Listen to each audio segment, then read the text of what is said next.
제가 저번 시간에 원플레인 스윙 똑딱이를 통해서 손과 팔이 해야 되는 역할, 임팩트 때 손과 팔이 쓰는 힘, 공을 맞추는 방법, 이것을 알려드렸는데 어떻게 연습은 잘 해보셨나요? 아마 쉽지 않으셨을 거예요. 오늘은 그 다음 동작인 릴리즈입니다. 뭔가 순서가 이상하죠? 백스윙도 하지 않았는데 임팩트를 했고, 임팩트 다음에 바로 팔로우 스루를 넘어갑니다. 이게 어쩔 수가 없어요. 이 릴리즈도 손과 팔이 하는 역할입니다. 그래서 손과 팔의 역할을 정확하게 익히지 않으면 절대로 몸을 써서는 안 돼요. 이 역할은 몸통이 절대로 대신해줄 수가 없습니다. 그래서 오늘도 손과 팔만을 이용한 릴리즈를 알아볼 텐데, 제가 저번 시간에 말씀드렸듯이 제가 예전에는 이렇게 진도를 나가지 않았어요. 어드레스 때부터 백스윙, 다운스윙, 따다다닥 이렇게 순서대로 나갔어요. 그런데 제가 아마추어 분들 레슨을 많이 해보니까 뭐 여러 가지 문제점이 있을 수 있는데, 통계적으로 가장 많은 문제가 임팩트 때 공을 밀어주지 못하고 일찍 풀려가지고 헤드가 먼저 와버려서 맞는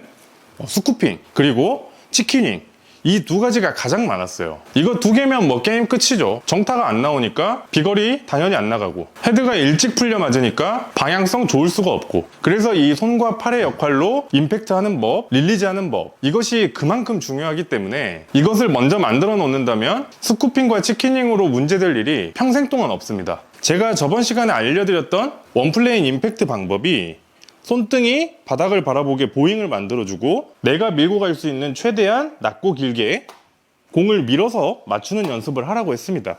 그러면 백스윙을 했을 때 만들어 놓은 손등 모양이 공을 맞고 나서도 유지가 됩니다. 그러니까 공을 맞출 때 손목을 절대로 사용을 하지 않았어요. 스쿠핑이라는 것은 임팩트 때 클럽의 헤드로 공을 맞추기 위해서 손목이 일찍 풀려버리고 왼팔이 빠져나가지 못하고 막혀버리는 현상이 스쿠핑인데, 제가 알려드린 임팩트 방법으로 하면 스쿠핑은 절대로 나올 수가 없겠죠. 왜냐하면 원리적으로 공을 맞추는 방식 자체가 스쿠핑하고는 정반대의 원리입니다. 근데 이 스쿠핑하고 치킨윙이 왜 항상 같이 다니는 친구냐면, 이 헤드를 떨어뜨리거나 찍으면서 치려고 했을 때 헤드가 손을 앞서면서 왼팔이 막히고 이 간격이 좁아지는 건데, 이 손과 나와의 간격이 이미 좁아져 있는 상태에서는 아무리 팔을 뻗으면서 팔로우 스루를 넓게 가져가려고 해도 그렇게 할 수가 없습니다. 애초에 좁아져 버리면 이 클럽이 앞쪽으로 나가려고 하는 이 관성이 굉장히 빠르기 때문에 더 넓힐 수가 없어요. 헤드가 더 몸쪽으로 가깝게 오려고 합니다. 헤드가 몸쪽으로 당겨지는 힘이 그만큼 강해요. 그래서 애초에 떨어뜨리거나 찍어치려고 해서 손목이 풀려서 스쿠핑이 있다, 그러면 치킨윙은 무조건이에요. 스쿠핑이 있으면 치킨윙 무조건 있어요. 같이 따라다닙니다. 그래서 스쿠핑이 나올 일이 절대로 없는, 제가 저번 시간에 알려드렸던 왼손등 보잉으로 공을 밀어서 맞추는 이 임팩트 방식, 이렇게 되면 내 손과 몸과의 간격이 굉장히 넓어졌습니다. 자, 이렇게 밀어서 공을 맞춘 다음에 더 이상 내가 밀고 갈 수 없는 지점, 내 팔 길이가 허용하는 최대의 지점이에요. 이 지점에서 릴리즈를 할 거예요.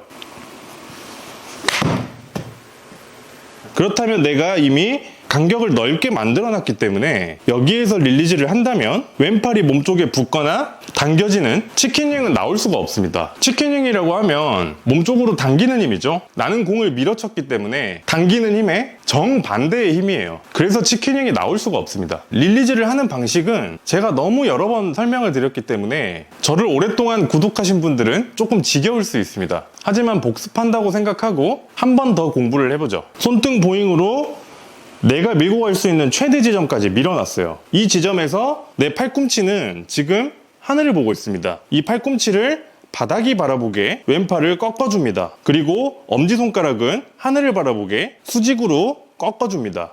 이렇게. 이 동작을 같이 한다면 이렇게 나올 거예요. 하늘을 바라보고 있는 팔꿈치를 몸쪽으로 집어넣고 엄지손가락은 수직으로 세워주기.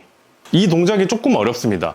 팔꿈치는 돌아가는 방향이고 손목은 세워주는 방향이에요. 서로 방향이 다릅니다. 근데 이게 정말 중요한 점이, 팔꿈치가 돌아가는 방향으로 손을 같이 꺾어버리면 클럽 페이스가 닫혀버려요. 우리는 보잉으로 클럽의 페이스를 스퀘어로 맞췄어요. 스퀘어로 맞췄는데 이때 닫혀버리면 훅이 굉장히 심하게 나겠죠. 그래서 클럽의 헤드를 풀어줄 때도 클럽 헤드가 닫히지 않게 스퀘어로 풀어줘야 됩니다. 임팩트 때의 헤드 모습을 그대로 유지할 수 있는 길이 엄지손가락 방향밖에 없어요. 그래서 팔꿈치는 돌아가더라도 손목은 꼭 엄지손가락 방향으로 세워줄 것. 왼쪽 팔꿈치는 바닥 보고 손가락은 세워서 꺾어주고, 이 모양을 만드는데 중요한 점이 밀어주는 힘을 계속 써야 되는 거예요. 내가 임팩트를 낮고 길게 밀어놓고 그냥 풀어주는 것이 아니라 밀어주는 힘을 계속 유지하면서 릴리즈를 만들어내야 돼요. 제가 미는 힘의 반대는 당기는 힘이라고 했죠. 내가 밀어주는 힘은 피니시까지 다 나와야 돼요. 밀어주는 힘이 끝나는 순간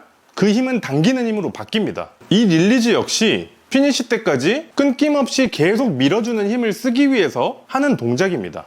이 모양으로는 피니시가 갈 수가 없잖아요. 밀어주는 힘도 여기 이상부터는 쓸 수가 없고요. 그래서 이 밀어주는 힘을 계속 써주기 위해서 힘을 전달할 수 있는 이 모양으로 바꿔주는 것 뿐이에요. 그래서 내가 밀어서 공을 맞췄던 그 힘을 릴리즈를 하면서도 계속 힘 전달을 해줘야 합니다. 이 밀어주는 힘이 끊기는 순간 이 힘은 당겨지는 힘으로 바뀌어서 치킨윙이 나오게 됩니다. 치킨윙이 안 나오더라도 팔로우 스루에 내 손과 몸통의 간격이 가까워지면서 비거리와 방향성에 타격을 받아요. 오늘도 수치를 2개 띄워놨어요. 클럽 패스와 스핀 축 또는 사이드 스핀. 이 수치가 왜 중요한지는 저번 영상을 참고하시면 되고요. 오늘 배운 이 릴리즈 동작까지는 저 2개의 수치가 중요합니다. 손등으로 공을 밀어서 맞췄던 그 수치가 릴리즈를 하고도 그대로 유지가 되는지, 공을 밀어주지 못하고 그 전에 릴리즈가 이루어져서 풀려 맞았는지, 이걸 확인하면서 연습을 해야 됩니다. 이 최대의 간격을 유지하면서 릴리즈를 하는 것이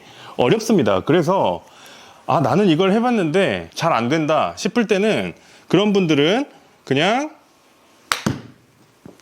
이렇게 동작을 나눠가지고 2가지 동작으로 하셔도 됩니다. 치킨윙 하시는 분들은 팔꿈치가 몸 밖으로 빠지잖아요. 근데 지금 우리가 해야 되는 동작은 팔꿈치가 몸 안쪽으로 돌아야 됩니다. 그래서 정반대의 동작이기 때문에 굉장히 뻣뻣하게 돌아갈 거예요. 충분한 연습을 통해서 왼 팔꿈치에 기름칠이 돼야 임팩트와 릴리즈가 한 동작처럼 자연스러워질 수가 있어요. 그래서 처음에 안 되실 때는 밀어놓고 풀어주고 이렇게 2동작처럼 하셨다가 서서히 한 동작으로 만드시면 됩니다. 저번 시간에 임팩트, 오늘은 릴리즈를 배워봤는데 여기까지가 안 되면 몸통을 쓰면 쓸수록 공이 안 맞습니다. 거리도 줄어들고요. 그래서 굉장히 중요한 기본기이기 때문에 여기까지 꼭 만드시고요. 오늘 레슨은 여기까지입니다. 저는 다음 시간에 더 유익한 레슨으로 여러분을 찾아뵙도록 하겠습니다.